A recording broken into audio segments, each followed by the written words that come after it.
discuss who we are as a nation, talk about the freedoms that we have, the rights that we have, and how those might be used in a responsible way.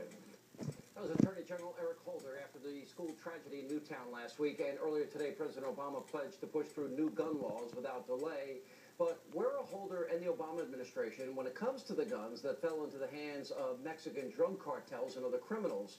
Because we are now learning that a fast and furious firearm has been tied to the death of Mexican beauty queen Maria Susana Flores Gamaz, who was killed in a shootout in northern Mexico in late November.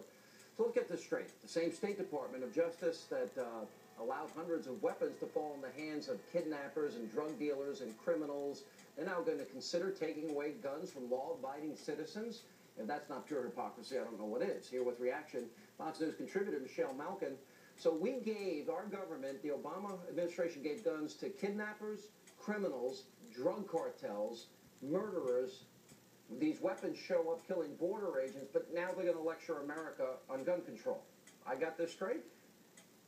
Yeah, I think that's the honest national conversation on guns and gun violence that we need to have, and it has to be thorough and it has to be complete, and it does have to incorporate some honest criticism of this administration's own culpability in bloodshed.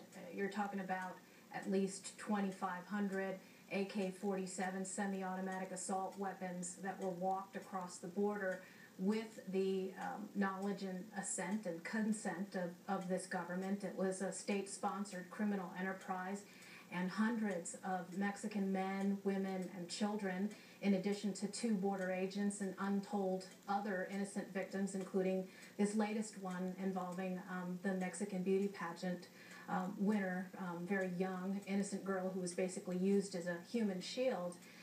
And now you have the same people who are in charge of that program tasked with telling Americans domestically how to control their own guns. It's rather galling. So Fort Hood is workplace violence. Fast and furious, we give guns and we don't track them to murderers.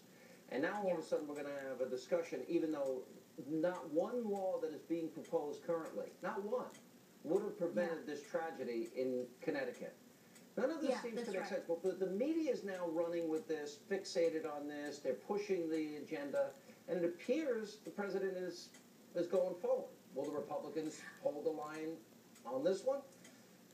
I hope not. There's been a lot of depressing capitulation on the part of the Republicans in Washington, D.C., not just on fiscal issues, but a lot of these core issues as well. And I know we don't have a lot of time, but I do just want to take off the political pundit hat for a second and talk as a parent, because every American parent in this country is horrified by what happened on Friday. And this is the first time I've been on the air since it happened.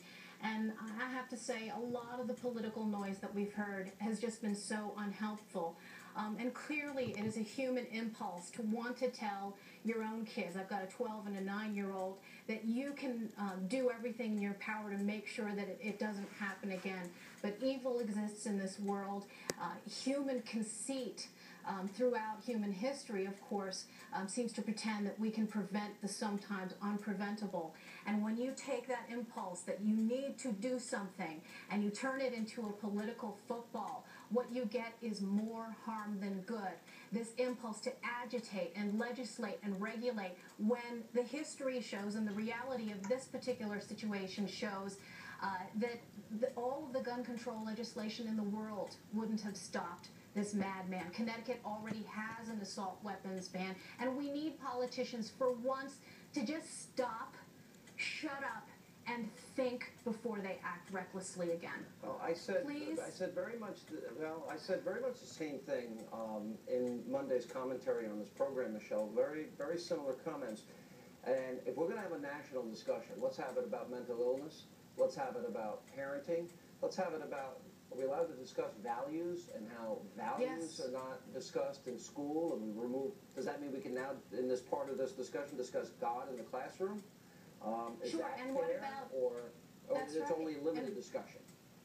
Right, and also what about the 446 children in Chicago who died because of gun violence, primarily gang-related violence in Chicago, the hometown of Barack Obama? All right. Michelle, thanks for being with us. Appreciate it. Coming up, You a bet. Christian pastor that was taken prisoner